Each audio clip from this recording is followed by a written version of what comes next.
السلام علیکم ورحمۃ اللہ وبرکاتہ۔ ایک بوڑھی فقیرنی روزانہ سیٹھ کے محل کے باہر صدا لگاتی، مگر سیٹھ اسے جھڑک دیتا۔ ایک دن سیٹھ نے غصے میں آ کر اپنا کتا چھوڑ دیا، جس نے فقیرنی کو لہو لہان کر دیا۔ وہ وہیں گیٹ پر دم توڑ گئی۔ پولیس آئی تو فقیرنی کی جھولی سے ایک پرانی تصویر اور DNA رپورٹ نکلی۔ سیٹھ نے جب وہ کاغذ دیکھا تو دھاڑے مار مار کر رونے لگا اور پستول نکال کر خود کو گولی مار لی، کیونکہ خدا کے نام پر کچھ دے دو۔ میں کچن میں کھڑی کام کر رہی تھی کہ اچانک سے میرے کانوں میں اسی فقیرنی کی آواز پڑی، جو ہر روز ہی سیٹھ کے دروازے کے باہر آ کر بیٹھ جاتی تھی۔ نہ جانے کیوں اسے ہر روز اپنی بے عزتی کرانا اتنا پسند تھا کہ ہر روز یہ آ جاتی تھی۔ مجھے اس بوڑھی اماں پر بڑا ترس آتا تھا، لیکن میں کچھ بھی نہیں کر سکتی تھی۔ میں خود بھی تو اس محل میں کام کرنے والی تھی۔ یہ الگ بات تھی کہ یہاں پر میں سارا دن اور رات رہتی تھی، اس لیے مجھے یہاں پر کچھ نہ کچھ عزت حاصل تھی۔ سیٹھ میرے ساتھ ایسا سلوک نہیں کرتے تھے، بلکہ مجھے تنخواہ بھی اچھی دیتے تھے اور میرے بچوں کا بھی خیال رکھتے تھے۔ میں اسی محل کے سرونٹ کوارٹر میں رہتی تھی۔ شوہر کے چلے جانے کے بعد مجھے کہیں نوکری نہیں مل رہی تھی، مگر سیٹھ صاحب نے مجھے رکھ لیا تھا اور اب میں پچھلے 3 سالوں سے یہیں پر کام کر رہی تھی۔ پچھلے کچھ دنوں سے یہ فقیرنی ہر روز آ کر گیٹ پر بیٹھ جاتی تھی، لیکن سیٹھ صاحب اسے کچھ بھی نہیں دیتا تھا، اور آج تو سیٹھنی بھی گھر پر نہیں تھی۔ جب کبھی وہ ہوتی تھی تو سیٹھ کی غیر موجودگی میں اسے کچھ نہ کچھ پکڑا دیتی تھی، لیکن جب وہ سیٹھ ہوتا تو پھر اس کی چیز کی بالکل بھی اجازت نہیں ہوتی تھی کہ کوئی اسے ایک روٹی کا نوالہ بھی پکڑا دے۔ میں کچن سے باہر نکل آئی تھی۔ کچن کے ساتھ ہی گیٹ تھا، بس 5-10 قدموں کے فاصلے پر ہی گیٹ لگا ہوا تھا، کیونکہ فرنٹ پر صحن بہت کم تھا اور پچھلی سائڈ پر پورے کنال کا لون بنا ہوا تھا۔ وہ لوگ وہیں پر بیٹھے ہوئے تھے۔ میں دروازے سے جھانک کر دیکھنے لگی تو چوکی دار نے مجھے ڈانٹ دیا۔ وہ کہنے لگا، صفیہ جاؤ اندر، ورنہ میں سیٹھ سے کہہ دوں گا کہ گھر کی عورتیں باہر جھانک کر دیکھ رہی ہیں۔ اس سڑیل چوکی دار کی بات سن کر میں جلدی جلدی منہ پیچھے کر گئی۔ وہ فقیرنی زمین پر بیٹھی ہوئی تھی۔ اس کا جھولا آج کچھ خالی خالی سا لگ رہا تھا۔ ایسا لگ رہا تھا کہ آج تو واقعی ہی اس کے پاس کھانے کو کچھ بھی نہیں ہے۔ مجھے اس پر بڑا ترس آیا۔ ندیم، ایسا کرو کہ اسے کوئی 10-20 روپے ہی دے دو، بیچاری غریب ہے۔ یہ نہ ہو کہ کل کلاں کو ہمیں اسی کی ہی بد دعا لگ جائے۔ سیٹھ صاحب تو کچھ دیتے ہی نہیں ہیں، حالانکہ انہیں کسی بھی چیز کی کمی نہیں، اللہ تعالیٰ کا دیا ہوا سب کچھ ہے۔ میں نے ندیم سے کہا تو اس نے مجھے مزید ڈانٹ دیا اور کہا کہ چلی جاؤ یہاں سے، ورنہ میں ابھی سیٹھ کو آواز لگا رہا ہوں۔ میں اس سے بہت زیادہ ڈرتی تھی۔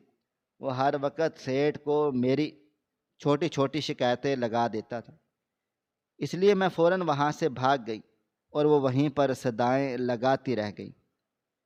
میں کچن میں آ کر دوپہر کے کھانے کی تیاری میں لگ گئی تھی۔ تھوڑی دیر تو مجھے اس کی صدائیں سنائی دیں، پھر آخر کار وہ آوازیں دم توڑ گئیں۔ دوپہر کا کھانا میں لگا چکی تھی۔ اسی وقت سیٹھ اور ان کا 8 سالہ بچہ ٹیبل پر آ کر بیٹھ گئے۔ ان کے سامنے ڈھیروں ڈھیر ڈشز پڑی ہوئی تھی۔ یہ سب دیکھ کر میری آنکھوں میں نمی آ گئی۔ میں اس فقیرنی کو دیکھ کر آتی تھی، اور ایک سیٹھ تھے کہ اپنے سامنے قسم قسم کے کھانے لے کر بیٹھے تھے، لیکن اسے منظور نہیں تھا کہ اس کے در سے کوئی سوالی ایک نوالہ لے کر جائے۔ نہ جانے کیوں وہ اتنے اکڑ مزاج تھے۔ میں ان کے سامنے ہاتھ باندھے کھڑی تھی تاکہ اگر وہ کچھ حکم کریں تو فوراً سے اسے بجا لاؤں، لیکن سارا سامان میں پہلے ہی ٹیبل پر رکھ چکی تھی اور کسی چیز کی ضرورت نہیں تھی۔ میں وہاں سے جانے لگی تو سیٹھ نے مجھے آواز دی، صفیہ ادھر آؤ۔ میں بہت زیادہ گھبرا گئی تھی۔ مجھے ایسا لگا کہ ندیم نے کچھ کہہ دیا ہے۔ وہ تھوڑی دیر پہلے سیٹ کے پاس سے چلا گیا تھا، میں وہاں پر آ چکی تھی، میری ٹانگیں کانپ رہی تھی، ڈر لگ رہا تھا۔ کبھی کبھی وہ بے انتہا غصے میں آ جاتے تھے، نہ جانے ان کے اندر اتنی زیادہ تلخی کیوں تھی۔ کبھی وہ غصے میں آ جاتے تو کبھی بڑے پیار سے بات کرتے۔ میں اب وہاں پر آ چکی تھی، نظریں جھکائے میں ہاتھ باندھے کھڑی تھی۔ صفیہ، یہ تم نے کیا بنایا ہے؟ یہ بریانی بنائی ہے تم نے؟ چاول چپکے ہوئے ہیں ایک دوسرے سے۔ تم آج کل کام ڈھنگ سے نہیں کر رہی۔ جیسے ہی سیٹھ صاحب نے یہ کہا تو میں مزید پریشان ہو گئی۔ سیٹھ، میں آئندہ خیال رکھوں گی، میں بس اتنا ہی کہہ پائی تھی، اور میں کیا ہی کہہ سکتی تھی، اتنی جلدی دوبارہ تو چاول نہیں بن سکتے تھے۔ میں اب بھی ہاتھ باندھے کھڑی ہوئی تھی تاکہ وہ حکم کریں اور میں وہاں سے چلی جاؤں، لیکن انہوں نے مجھے وہاں سے جانے کو نہیں کہا تھا۔ اتنی مجھ میں ہمت نہیں تھی کہ میں بنا پوچھے چلی جاؤں، اور پوچھنے کے لیے زبان کھولنے کی ضرورت تھی، مگر میری زبان تو کھل ہی نہیں رہی تھی، اس لیے میں وہیں پر گونگی بنی کھڑی رہی۔ انہوں نے پچھلے 3 سالوں سے مجھے سنبھال رکھا تھا، میری کفالت کر رہے تھے۔ میرے دونوں بچے سرونٹ کوارٹر میں ہی رہتے تھے، وہ گھر کے اندر نہیں آتے تھے، گیٹ کے باہر ہی بالکل ساتھ میں ایک کمرہ بنا ہوا تھا، وہی میری کل کائنات تھا۔ وہیں پر میرے دونوں بچے اب کھیل کود رہے تھے۔ میرے بڑے بیٹے کی عمر 5 سال ہو چکی تھی، لیکن اب تک میں نے اسے سکول میں داخل نہیں کروایا تھا، اور چھوٹے کی عمر 3.5 سال تھی۔ وہ دونوں نہ جانے کمرے میں کیا کر رہے تھے، اور میں یہاں پر ہاتھ باندھے کھڑی ہوئی تھی۔ جب ان لوگوں نے کھانا کھا لیا اور سیٹھ اپنے بیٹے کو لے کر چلے گئے تو میں نے سکھ کا سانس لیا۔ مجھے ایسا لگ رہا تھا کہ میں نے اتنی دیر سانس لی ہی نہیں۔ اب میں برتن سمیٹنے لگی تھی، نہ جانے سیٹھ خود کو کیا سمجھتے ہیں۔ اگر بیچاری فقیرنی کی مدد کر دیتے تو ان کے خزانے میں کوئی کمی تو نہیں آ جانی تھی۔ میں منہ ہی منہ میں بولے جا رہی تھی کیونکہ میں بالکل اکیلی تھی۔ میں نہیں جانتی تھی کہ میرے پیچھو اکڑو ندیم کھڑا ہوا ہے۔ میں نے پیچھے مڑ کر دیکھا تو میرے ہاتھ سے پانی کا جگ گر گیا۔ شیشے کا جگ اب ماربل کے فرش پر گر کر ٹکڑے ٹکڑے ہو چکا تھا، سارا پانی فرش پر پھیل گیا تھا۔ ندیم، شرم نہیں آتی تمہیں؟ ڈرا دیا مجھے، میں نے کہا تو وہ دانت نکال کر ہنسنے لگا۔ اس کے پیلے دانت اور منہ سے آتی ہوئی بدبو سونگھ کر تو میرا دماغ گھوم گیا، اور جلدی سے میں نے منہ پر ہاتھ رکھ لیا۔ اب میں زمین پر بیٹھ کر شیشے کے ٹکڑے چننے لگی تھی۔ یہ تم کیا بکواس کر رہی تھی سیٹھ کے بارے میں؟ ابھی جا کر کہوں تمہارا سیٹھ کو؟ یہ تم ٹھیک نہیں کرتی، اپنے آپ کو زیادہ پارسا مت سمجھو۔ انہیں سب پتہ ہے انہوں نے کس کے ساتھ کیسا سلوک کرنا ہے۔ اگر تمہیں انہیں برا سمجھتی ہو تو پھر میں تمہیں بھی یہاں سے چلے جانا چاہیے۔ 3 سال سے وہ تمہاری کفالت کر رہے ہیں، وہ تمہیں تنخواہ سے بھی اوپر کچھ نہ کچھ دے دیتے ہیں، اور کھانا پینا بھی تمہارا یہیں سب سے ہو جاتا ہے۔ تم اور کیا چاہتی ہو؟ ندیم مجھ پر بھڑک گیا تھا، میں تھر تھر کانپنے لگی تھی۔ میں تو سمجھی تھی کہ شاید اس نے میری ساری بات نہیں سنی ہوگی، لیکن وہ تو سب کچھ سن چکا تھا۔ ندیم، بس میں جلدی میں ہی یہ بول بیٹھی ہوں، پلیز تم سیٹھ صاحب سے مت کہنا۔ میں اس کی منت سماجت کرنے لگی تھی۔ وہ دانت نکال کے ہنس رہا تھا۔ میں جانتی تھی اس میں اتنی ہمت نہیں، وہ بس ویسے ہی مجھے ڈراتا رہتا تھا۔ میں نے کانچ کے ٹکڑے سنبھالے تھے اور ڈسٹ بن میں ڈال کر دوسروں کا سامان اٹھا کر وہاں سے چلی گئی تھی۔ میں اب کچن میں کھڑی برتن دھو رہی تھی۔ کام کرتے کرتے مجھے یوں ہی شام ہو گئی تھی۔ رات کا کھانا بھی نہیں بنانا تھا۔ سیٹھنی تو پہلے ہی کام پر نہیں تھی، وہ اپنے میکے گئی ہوئی تھی، اور سیٹھ اور اس کے بیٹے نے رات کے ڈنر کے لیے کہیں پر جانا تھا، اس لیے انہوں نے مجھے رات کے کھانے سے منع کر دیا تھا۔ میں بھی خوش ہو گئی تھی۔ دوپہر کے کھانے میں جو بھی بچ گیا تھا وہ میں اپنے بچوں کے لیے لے آئی تھی۔ وہ بہت زیادہ خوش ہو گئے تھے۔ میں اپنے ہاتھ سے وہ چاول اپنے بچوں کو کھلا رہی تھی جن کے بارے میں سیٹھ صاحب نے کہا تھا کہ یہ ٹھیک نہیں بنے، حالانکہ وہ بالکل ٹھیک تھے۔ نہ جانے سیٹھ کو کس چیز کا نخرہ تھا۔ کبھی کبھی مجھے لگتا تھا کہ ان کے اندر کوئی کمی سی ہے، جیسے ان کی ذات کسی چیز سے گزر رہی ہو، انہیں کوئی چیز پریشان کر رہی ہو، کچھ ادھورا پن ان کی زندگی میں۔ لیکن آج تک میں اس معاملے کی تہہ تک نہیں پہنچ پائی تھی۔ وہ بالکل ٹھیک رہتے تھے، کبھی غصہ کرتے تو کبھی پیار سے بات کرتے، اور یوں ہی زندگی گزرتی جا رہی تھی۔ اماں، یہ چاول بڑے مزیدار ہیں، تم نے آج بڑے مزے کے چاول بنائے ہیں، تم اتنے مزے سے کیسے لے کر آئی ہیں؟ کیا سیٹھ صاحب لوگوں نے نہیں کھائے؟ میرے بڑے بیٹے رضوان نے کہا تو میرے چہرے پر مسکراہٹ آ گئی۔ بیٹا، جب یہ سیٹھ لوگ کسی چیز کو برا کہہ کر نہیں کھاتے تو ہم غریبوں کی عید ہو جاتی ہے۔ میں دل میں یہ سب سوچ رہی تھی کہ اگر ایسے ہی چلتا رہا تو پھر تو میرے بیٹے بڑے جلدی بڑے ہو جائیں گے اور ہر روز کا یہی کھانا بچ جاتا تھا۔ انہیں پسند نہیں آتا تو میں وہ اپنے بچوں کے لیے لے آتی تھی۔ اماں، کیا سیٹھ کو یہ چاول پسند نہیں آئے؟ میرے بیٹے نے معصوم سی آواز میں کہا تو میں نے سر نفی میں ہلا دیا۔ نہیں بیٹا، انہیں اتنی زیادہ بھوک ہی نہیں ہوتی، ہم جتنی بھوک انہیں کہاں ہوتی ہے۔ دن بھر میں 3-4 مرتبہ تو وہ کھانا کھاتے ہیں، اور پھر چائے اور دوسرے لوازمات علیحدہ سے، بس اس لیے ان کا پیٹ بھرا رہتا ہے۔ اور جب پیٹ بھرا ہوا ہو تو انسان طرح طرح کے عیب نکالتا رہتا ہے، حالانکہ کھانے میں کوئی عیب نہیں ہوتا۔ میں اپنے بیٹے کو بڑی بڑی باتیں سمجھایا کرتی تھی، کہنے کو تو وہ 5 سال کا تھا، لیکن وہ بڑی بڑی باتیں کیا کرتا تھا۔ ویسے بھی غریب کے بچے جلدی بڑے ہو جاتے ہیں۔ میرا چھوٹا بیٹا احسن میری گود میں بیٹھا ہوا تھا، میں نے اسے بھی وہی چاول کھلا دیے تھے، حالانکہ سیٹھ صاحب کے بیٹے کے لیے الگ سے کھانا بنتا تھا۔ وہ 8 سال کا بھی تھا، لیکن وہ عام کھانے نہیں کھاتا تھا، اس کے لیے علیحدہ اس کی عمر کے حساب سے کھانے بنتے تھے جو غذائیت سے بھرپور ہوتے تھے۔ 1-2 مرتبہ میں نے باتوں باتوں میں سیٹھ صاحب سے پوچھ لیا، ان کا موڈ اچھا تھا۔ انہوں نے مجھے کہہ دیا کہ بچوں کو زیادہ غذائیت کی ضرورت ہوتی ہے، انہیں عام کھانے نہیں دیے جاتے بلکہ غذائیت سے بھرپور اسپیشل کھانے ان کے لیے بنائے جاتے ہیں۔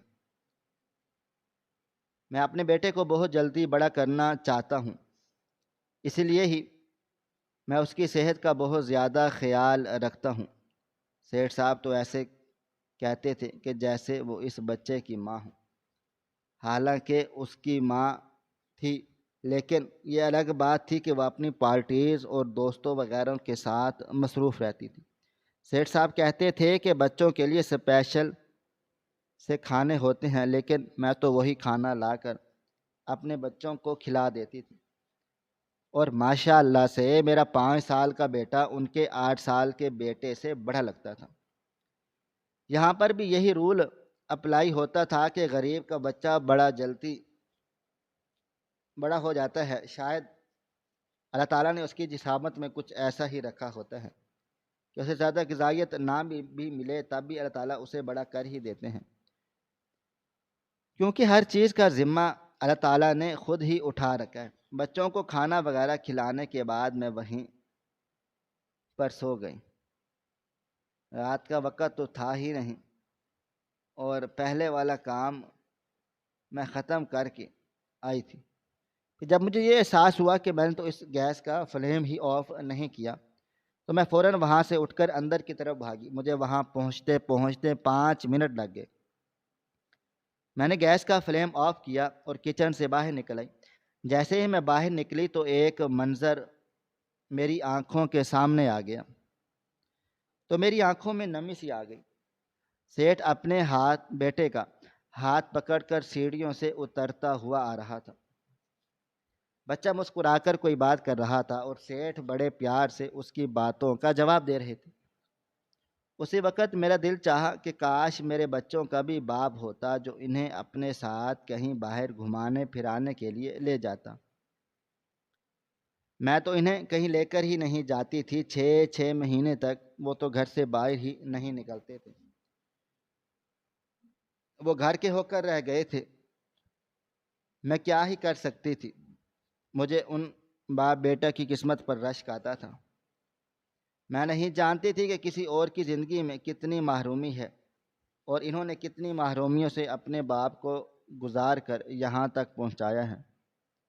کچھ دیر میں وہیں پر کھڑی انہیں دیکھتی رہی اور پھر جب وہ مین ہال کے دروازے سے باہر نکل گئے تو میں نے بھی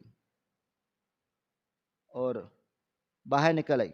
دروازہ بند کر کے میں سرونٹ کوارٹر میں پہنچ گئی۔ بچے سو چکے تھے اور میں بھی وہیں پر لیٹ گئی تھی، مگر مجھے نیند نہیں آ رہی تھی۔ میری نیند کہیں اڑن چھو ہو گئی تھی۔ ماضی مجھ پر حملہ آور ہو گیا تھا۔ میں نم آنکھوں کے ساتھ اپنے خوشگوار ماضی کو سوچنے لگی۔ صفیہ کہاں ہو تم؟ جلدی سے چائے لے آؤ، مجھے کام سے دیر ہو رہی ہے۔ اگر آج بھی مجھے دیر ہو گئی تو پھر حبیب لالا مجھے کام سے نکال دیں گے۔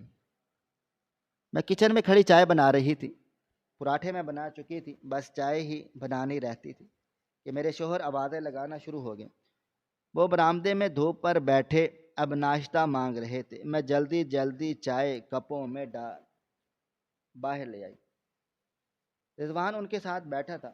اس وقت احسن کی پیدائش نہیں ہوئی تھی اور رضوان کی عمر بھی محض 2 سال ہی تھی۔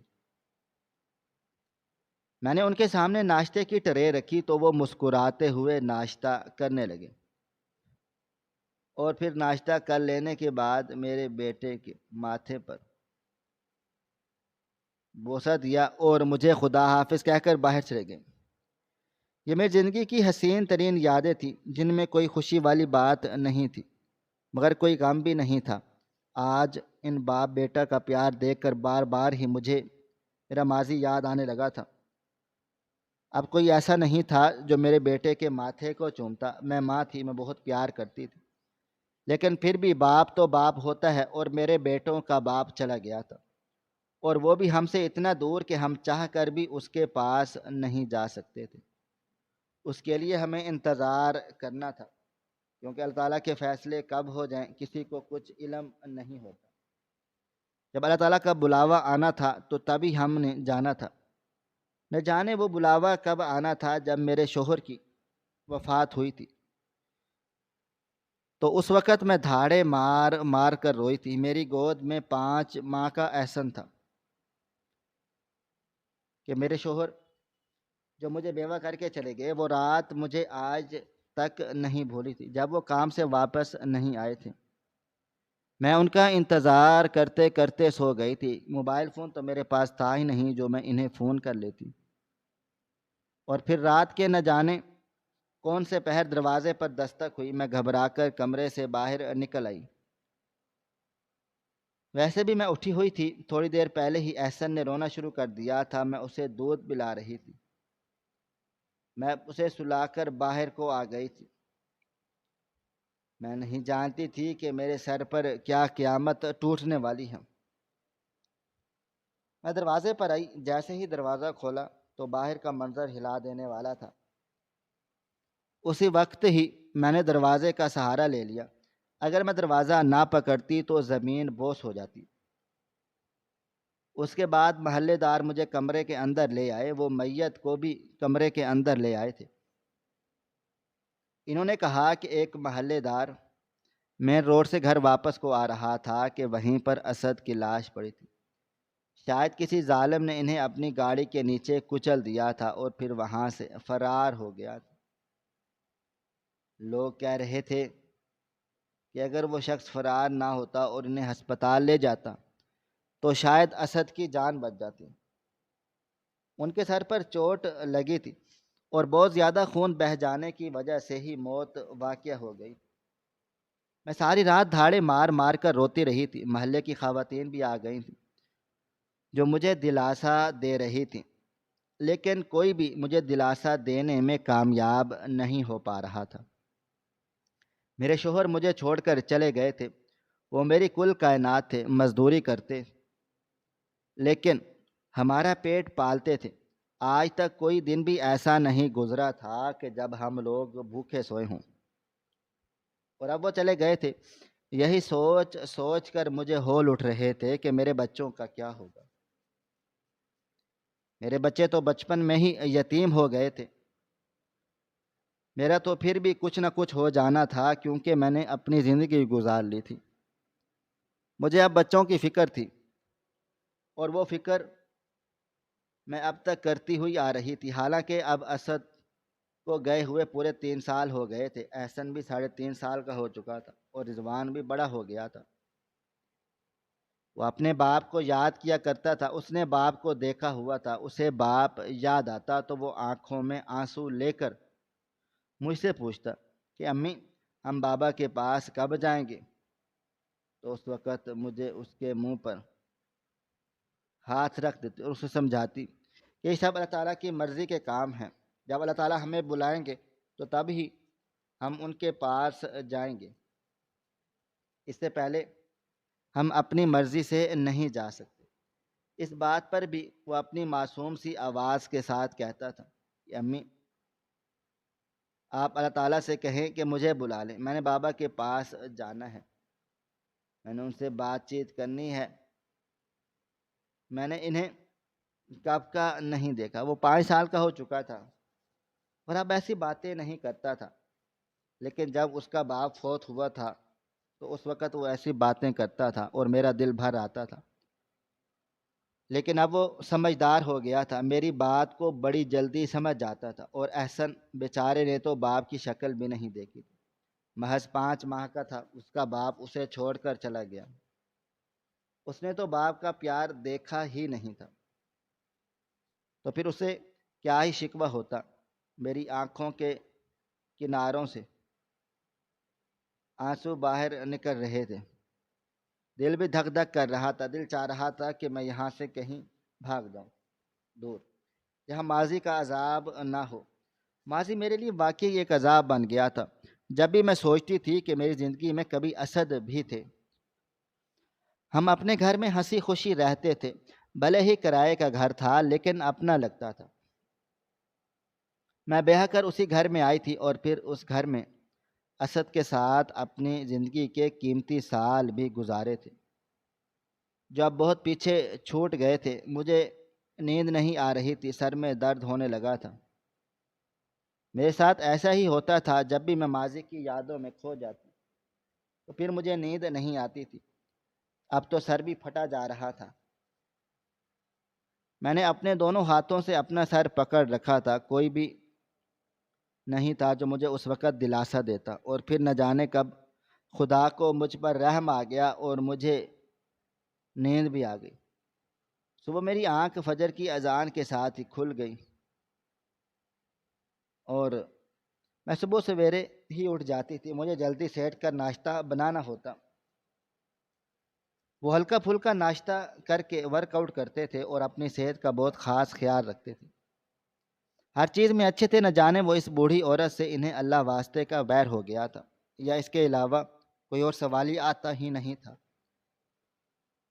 اگر کوئی اور سوالی آتا تو وہ اس کے ساتھ بھی یہی سلوک کرتے۔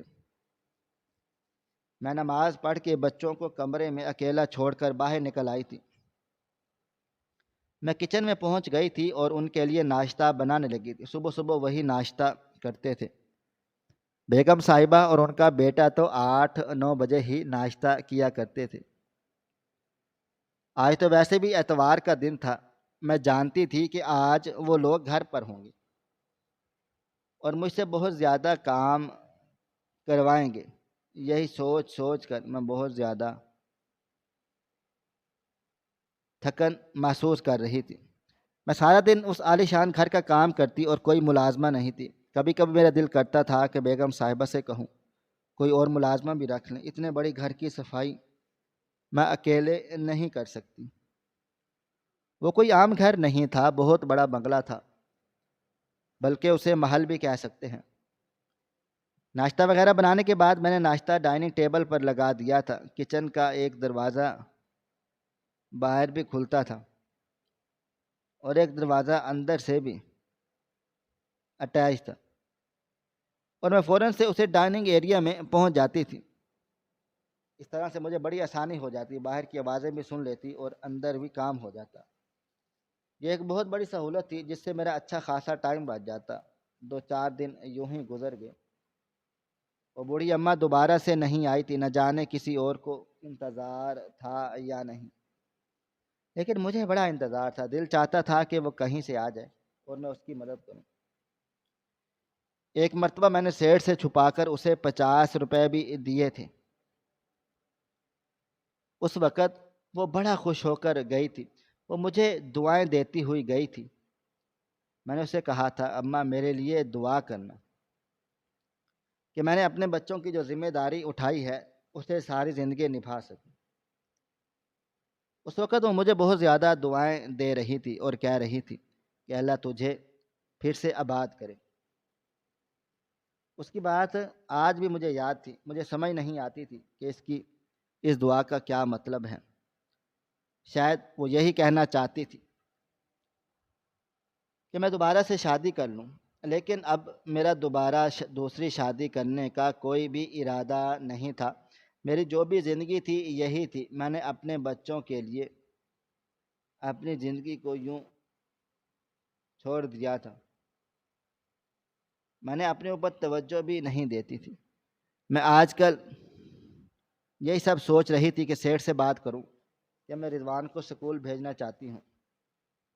میں نے سوچا ہوا تھا کہ میں اسے سرکاری سکول میں بھیجوں گی، اس طرح زیادہ پیسے بھی خرچ نہیں ہوں گے اور وہ پڑھ لکھ بھی جائے گا۔ ویسے بھی میں نے مڈل کیا ہوا تھا، اردو وغیرہ تو میں بھی پڑھ لکھ لیتی تھی۔ میں نے یہ بھی سوچ لیا تھا کہ ٹیوشن اسے میں گھر پر ہی پڑھا دوں گی۔ سیٹھ کا موڈ بھی اچھا تھا، کب سے وہ بوڑھی اماں بھی نہیں آئی تھی، اس لیے ان کا موڈ خراب نہیں ہوا تھا۔ سیٹھ اور سیٹھنی دونوں ڈرائنگ روم میں بیٹھے ہوئے تھے۔ ان کا بیٹا شاید اسکول گیا ہوا تھا۔ سیٹھ، مجھے آپ سے ایک بہت ضروری بات کرنی ہے۔ میں نظریں جھکا کر ہاتھ باندھ کر کھڑی ہو گئی تھی۔ میری عادت تھی اور یہی ان کو اچھا بھی لگتا تھا۔ کبھی میں نے نظر اٹھا کر ان کی طرف دیکھا بھی نہیں تھا۔ ہمیشہ ادب سے بات کرتی تھی۔ وہ جیسے بھی تھے میرے لیے تو میرے محسن تھے۔ انہوں نے ہمیشہ ہی میری مدد کی تھی۔ میری بات سن کر وہ سوال نظروں سے میری طرف دیکھنے لگے۔ سیٹھ، میں رضوان کو سکول بھیجنا چاہتی ہوں۔ 5 سال کا ہو گیا ہے، عمر بڑھتی جا رہی ہے۔ اب سکول نہیں جائے گا تو کب جائے گا؟ بس آپ سے اجازت لینی تھی۔ میں نے کہا تو وہ میری طرف دیکھنے لگے اور مسکرانے کر کہنے لگے، یہ بھی بھلا کوئی پوچھنے والی بات ہے؟ تم بھیج دو بچے کو، سکول ڈرائیور چھوڑ آئے گا یا پھر تم خود چلی جایا کرنا۔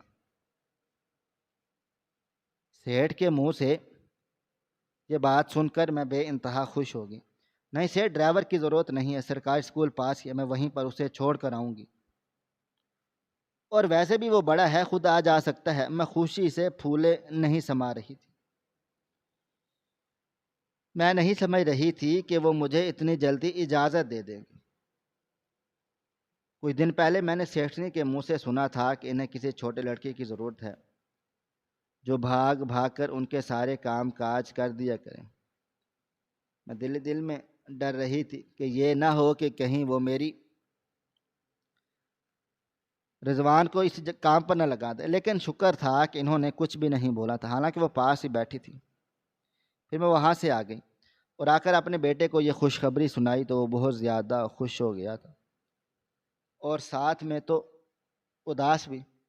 اماں، میرے پاس تو بیگ بھی نہیں ہے، تو میں کیسے اسکول جاؤں گا؟ کتابیں بھی نہیں ہیں۔ اس کی بات سن کر میری آنکھوں میں نمی آ گئی تھی۔ میری جان، تم کیوں پریشان ہو رہے ہو؟ تمہاری ماں ہے نا، میں سب کچھ خرید کر دوں گی۔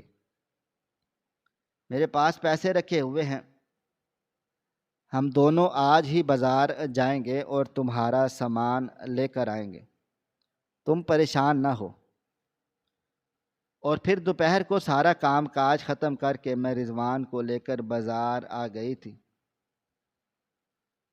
احسن کو میں اکیلے کمرے میں چھوڑ کر آئی تھی اور باہر سے کنڈی لگا دی تھی۔ وہ بیٹھے تو سو رہا تھا، لیکن پھر بھی میں نے کنڈی لگا دی، اگر کہیں وہ اٹھ بھی جائے تو باہر نہ آئے۔ سیٹھنی کو یہ بالکل پسند نہیں تھا کہ میرے بچے اس کمرے سے باہر انہیں اپنے گھر میں کہیں بھی دکھائی دیں۔ وقت گزرتا جا رہا تھا، اب رضوان بھی اسکول جانے لگا تھا۔ اسے دیکھ دیکھ کر میں جیتی تھی۔ جب کبھی وہ اسکول سے دیر سے واپس آتا تو میں بہت زیادہ پریشان ہو جاتی، تو وہ مجھ سے کہتا تھا کہ ماں آپ کیوں اتنی پریشان ہوتی ہیں، اسکول پاس ہی تو ہے، میں آ تو جاتا ہوں۔ میں اسے چھوڑنے کے لیے نہیں جاتی تھی، صبح صبح کا وقت ہوتا تھا اور مجھے کام کرنا ہوتا تھا، اور دوپہر کو تو ویسے بھی ہر کوئی راستوں پر آ جا رہا ہوتا تھا، تو پھر مجھے جانے کی ضرورت ہی نہیں ہوتی تھی۔ وقت گزرتا جا رہا تھا۔ آج پورے 2 ہفتے کے بعد جب وہ بوڑھی اماں آئی تو میرا دل مچلا کہ اسے کچھ نہ کچھ دے دوں۔ مجھے لگ رہا تھا کہ اسی کی دعا لگی ہے کہ میرا بیٹا اب اسکول جانے لگا ہے۔ میں نے دوپٹے کے پلو سے 100 روپے نکالے اور گیٹ کی طرف آنے لگ گئی تھی، تو اچانک سے مجھے گرجدار آواز سنائی دی۔ وہ سیٹھ ہی تھے جنہوں نے مجھے روک لیا اور کہا، صفیہ کہاں جا رہی ہے؟ میں بہت زیادہ ڈر گئی تھی۔ میں نے ان سے کہا کہ دروازے پر دستک ہو رہی تھی، وہی دیکھنے کے لیے جا رہی تھی۔ میں نے جھٹ سے جھوٹ بول دیا تھا، حالانکہ صدائیں یہاں تک بھی آ رہی تھی۔ دروازے پر جانا تمہارا کام نہیں ہے، چوکیدار موجود ہے، وہ دیکھ لے گا، سیٹھ نے مجھے کہا۔ تو میں فوراً وہاں سے بھاگ گئی اور کچن میں آ کر کھڑی ہو گئی۔ میرا آدھا سے زیادہ دن کچن میں ہی گزر جاتا تھا۔ کچن کی کھڑکی سے اب میں باہر کا نظارہ کر رہی تھی۔ سیٹھ نے گیٹ کھلوایا اور باہر چلے گئے۔ آدھا گیٹ اب بھی کھلا ہوا تھا، جسے میں باہر کا منظر دیکھ سکتی تھی۔ سیٹھ اس بوڑھی اماں کو برا بھلا کہہ رہے تھے اور کہہ رہے تھے کہ مانگنے کے لیے آ جاتی ہو، ہٹی کٹی ہو، کچھ کما لو، کوئی کام دھندہ کر لو۔ وہ بوڑھی عورت ہڈیوں کا ڈھانچہ تھی اور وہ کہہ رہے تھے کہ وہ خود سے کچھ کما لے۔ اسے باتیں سنوانے کے بعد وہ اندر آ گئے اور وہ گھر کے اندر آ گئے تھے، اور چوکیدار نے بھی دروازہ بند کر دیا تھا۔ کسی کو کوئی بھی فرق نہیں پڑا تھا، لیکن میرا دل دھڑکنا بھول گیا تھا۔ ایسا لگ رہا تھا کہ میری سانسیں یہیں پر تھم جائیں گی۔ کیا کوئی کسی بوڑھی عورت کے ساتھ ایسا بھی کر سکتا ہے؟ آخر کیوں وہ اس معاملے میں اتنے زیادہ سنگ دل تھے؟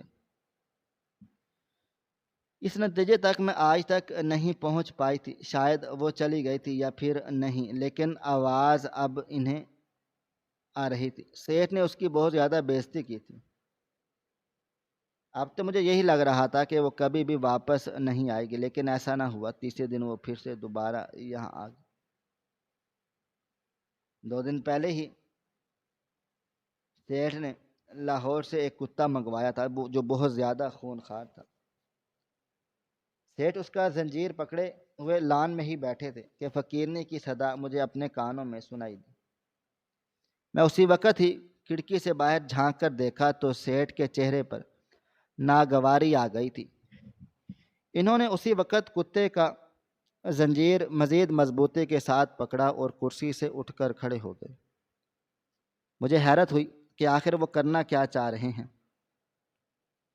میں تجسس میں کچن سے باہر آ گئی تھی اور آج تک میں پچھتا رہی ہوں کہ میں اس وقت کیوں کچن سے باہر آئی تھی، نکلی تھی، کیونکہ جو منظر اب میں دیکھنے والی تھی وہ میں ساری زندگی نہیں بھول پائی تھی۔ سیٹھ اپنے کتے کو باہر لے کر جا رہے تھے، میں بھی پیچھے پیچھے آ گئی۔ وہ نہیں جانتے تھے کہ میں پیچھے آ گئی ہوں۔ انہوں نے گیٹ کھلوا کر اور اس کتے کو بوڑھی اماں پر چھوڑ دیا۔ وہ جنگلی کتا لاہور سے اسپیشل یہاں پر منگوایا گیا تھا۔ آج کل سیٹھ صاحب کو اپنے گھر میں چوری کا خطرہ محسوس ہو رہا تھا۔ وہ کتا بوڑھی اماں پر جھپٹ پڑا تھا اور وہ رو ہی رہی تھی، چلا رہی تھی، کتے کو پکڑنے کا کہہ رہی تھی۔ سیٹھ دانت نکال رہا تھا اور وہ کچھ بھی نہیں کر رہا تھا، اور نہ ہی اس نے کتے کا زنجیر پکڑا تھا۔ آخر کار اس کتے نے بوڑھی اماں کو لہو لہان کر دیا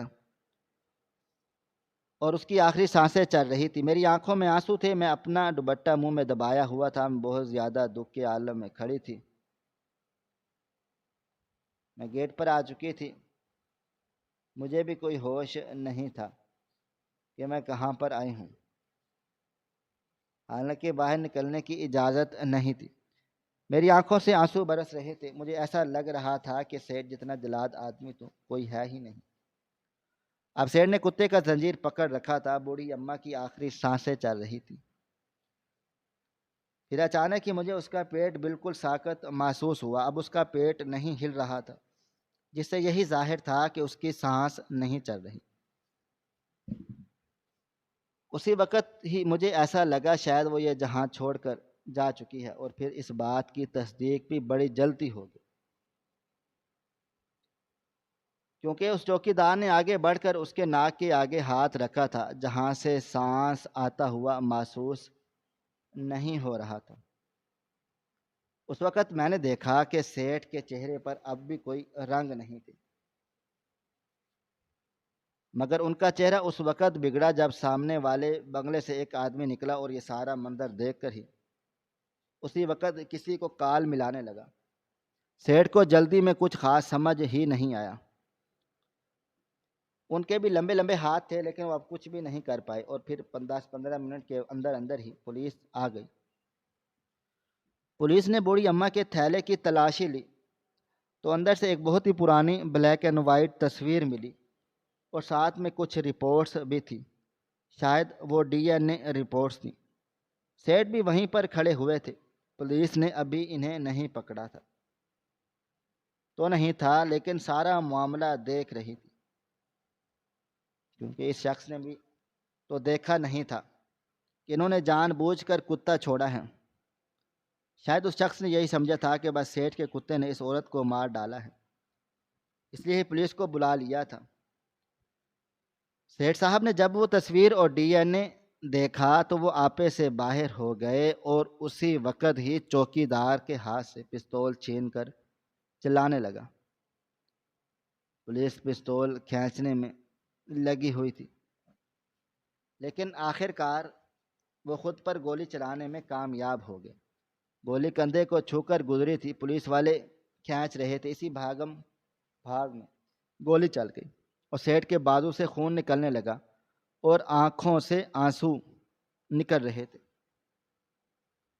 مجھے سمجھ نہیں آ رہی تھی آخر کیا ماجرا ہے، اس تصویر میں ایسا کیا ہے، اور ڈی این اے رپورٹ کیا بتا رہی ہے۔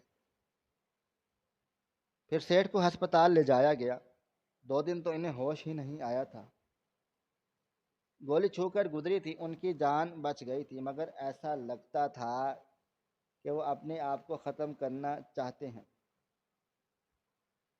2 سے 3 مرتبہ ہسپتال سے یہ شکایتیں آ چکی تھیں کہ وہ ہر وقت خودکشی کی کوشش کرتے رہتے ہیں، اور پھر 1 ہفتہ ہسپتال میں رہنے کے بعد وہ گھر آ گئے۔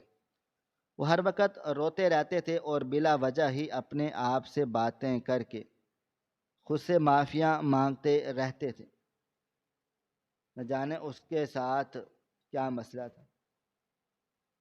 اور پھر ایک دن دروازے پر ایک شخص آیا اور کہا کہ امجد سیٹھ سے ملنا ہے۔ پھر وہ گھر کے اندر داخل ہو گیا۔ میں چھپ کر ساری باتیں سن رہی تھی۔ اس امجد نے جب انہیں ساری بات بتائی تو وہ اور بھی زیادہ رونے لگے اور کہنے لگے میں تو وہ بدبخت ہوں جس نے پہلے بچپن میں اپنی ماں کو کھو دیا اور اب اپنے ہی ہاتھوں سے اپنی ماں کو مار ڈالا ہے۔ میں خود کو مار ڈالوں گا، یہ کہہ کر وہ شیشے کا گلاس اٹھا کر اپنے آپ کو مارنے لگے تھے، لیکن اس شخص نے انہیں روک دیا تھا۔ میں ساری کہانی سن چکی تھی، مجھے یقین نہیں آ رہا تھا کہ اتنے امیر کبیر شخص کی ماں اتنی زیادہ غریب ہے۔ وہ ڈی این اے رپورٹ جس کے بارے میں سیٹھ نے بتایا تھا، اس میں میرے ماں باپ اور میرا نام لکھا ہوا تھا، اور پھر انہوں نے اپنے باپ کی تصویر دیکھ کر سب کچھ سمجھ لیا۔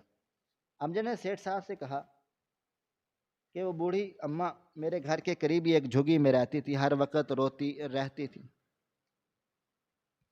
کبھی کہتی کہ نہ جانے میرا بچہ کہاں ہوگا، کبھی اپنے شوہر کی تصویروں کو دیکھ کر روتی کہ آپ نے مجھے کیوں چھوڑ دیا، مجھ سے صبر نہ ہوا۔ تو میں ان کے سامنے آ گئی اور ان سے کہا کہ میں اس بارے میں جاننا چاہتی ہوں۔ میں نے بڑی ہمت کر کے یہ بات کی تھی، یہ بات میرے پوچھنے والی نہیں تھی، لیکن سیٹھ کی حالت اب پہلے سے بہت زیادہ مختلف تھی۔ پھر انہوں نے مجھے ساری کہانی سنائی۔ انہوں نے کہا کہ جب ان کی عمر کوئی 5 سال تھی تو اس وقت ان کے باپ نے ان کی ماں کو دھکے دے کر گھر سے نکال دیا تھا اور اس پر الزام لگا دیا تھا کہ وہ کسی غیر مرد کے ساتھ تعلقات میں ہے۔ لیکن اس وقت میں جانتا تھا کہ میری ماں ایسی نہیں ہے، میری ماں ہمیشہ میرے ساتھ رہتی تھی۔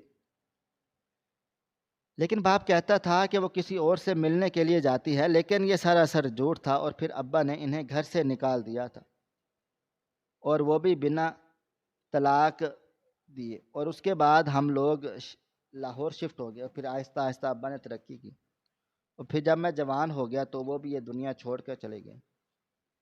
آج تک میں اماں کو ڈھونڈ نہیں پایا تھا، میں نے تو بس بچپن میں ہی ان کی شکل دیکھی تھی، اس لیے جب وہ فقیرنی بن کر مانگنے کے لیے آتی تھی تو میں پہچان ہی نہیں پایا تھا کہ وہ میری ماں ہے۔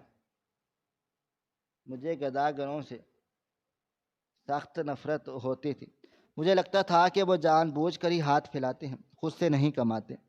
میں نہیں جانتا تھا کہ وہ میری تصویر ہے، ماں ہے۔ لیکن جب میں نے اپنے باپ کی وہ تصویر دیکھی تو میرے رونگٹے کھڑے ہو گئے، ایسی تصویر تو میرے پاس بھی تھی۔ سیٹھ صاحب کہنے لگے، ابا بھی مجھے چھوڑ کر چلے گئے اور اب میری ماں بھی چلی گئی۔ ویسے تو وہ اس وقت ہی چلی گئی تھی جب میں بہت زیادہ چھوٹا تھا، لیکن اصل میں وہ اب گئی ہے۔ سیٹھ نے روتے ہوئے مجھے ساری کہانی سنائی اور کہا، صفیہ تم بالکل ٹھیک کہتی تھی، مجھے اس کی مدد کرنی چاہیے تھی۔ بھلے اس وقت مجھے معلوم نہیں تھا کہ وہ میری ماں ہے، لیکن وہ ایک بوڑھی عورت تھی۔ میری زندگی نے مجھے یہ سبق سکھا دیا ہے اور یہ سبق میں مرتے دم تک نہیں بھولوں گا۔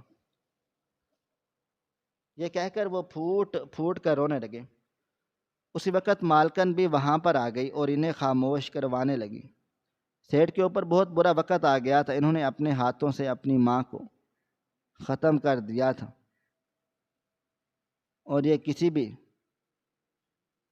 انسان کے لیے مر جانے کا مقام ہوتا ہے۔ ان کی کہانی سمجھ سے باہر تھی، کیونکہ ان کے شوہر نے ان پر بلا وجہ ایسا الزام لگایا، اور پھر سیٹھ انہیں ڈھونڈ بھی نہیں پائے تھے، اور اب نہ جانے وہ کیوں بار بار اس در پر آ جاتی تھی۔ کیا وہ جانتی تھی یہ ان کے بیٹے کا گھر ہے، یا ویسے ہی وہ دل کے ہاتھوں مجبور ہو کر یہاں آ جاتی تھی؟ اس راز سے کوئی بھی پردہ نہیں اٹھا پایا تھا، کیونکہ جس کا یہ راز تھا اب وہ اس دنیا میں ہی نہیں رہی تھی۔ دل کو دل سے راہ ہوتی ہے، شاید انہیں بھی اس گھر سے ہمدردی محسوس ہوتی تھی، اس لیے ہر روز جھڑکیں کھانے کے بعد بھی وہ آ جاتی تھی۔ سیٹھ کے ساتھ بہت برا ہوا تھا۔ پہلے میں سمجھتی تھی کہ میری زندگی میں بہت زیادہ مشکلات ہیں، میری زندگی میں تو خوشیاں ہیں ہی نہیں، مجھے تو زندہ رہنے کا حق ہی نہیں ہے۔ لیکن اب مجھے لگتا تھا کہ امیروں کے بھی بڑے مسئلے ہوتے ہیں، اس لیے وہ کبھی کھوئے کھوئے رہتے تھے۔ انہوں نے اپنی زندگی میں اپنی ماں کو کھو دیا تھا، وہ کبھی کبھی غصے میں بھی آ جاتے تھے۔ شاید انہیں اپنے باپ پر غصہ آ جاتا تھا، یا پھر انہیں نہ جانے اپنے حالات پر یا کس چیز پر، یہ کوئی بھی نہیں جانتا تھا۔ مگر اب وہ مکمل طور پر بدل گئے تھے۔ وہ پہلے بھی ہمارے ساتھ تو اچھے تھے، لیکن اب وہ ہر انسان کے ساتھ اچھے تھے۔ ہر جمعرات ان کے بنگلے پر ایک دیگ بنتی تھی اور فقیر گھر کے اندر کھانا کھانے کے لیے آتے تھے۔ ان کی ماں تو چلی گئی، لیکن اب وہ خدمت خلق کرنے لگ گئے تھے۔ ایسا دھچکا جو کسی بھی انسان کو زندگی میں لگتا ہے وہ انسان کو بدل کر رکھ دیتا ہے، اور اب سیٹھ کا بھی کچھ یہی حال ہوا تھا۔ محترم ناظرین، آپ کو ہماری آج کی کہانی کیسی لگی؟ کومنٹ باکس میں اپنی رائے کا اظہار ضرور کریں۔ مزید اس طرح کی سبق آموز کہانیاں سننے کے لیے ہماری ویڈیوز کو لائک کریں، شیئر کریں اور ہمارے چینل کو سبسکرائب، ایس ایف کو سٹوریز کو سبسکرائب ضرور کر لیں۔ ملتے ہیں کل ایک نئی اور دلچسپ کہانی کے ساتھ۔ تب تک اپنا ڈھیر سارا خیال رکھیے گا۔ اللہ حافظ۔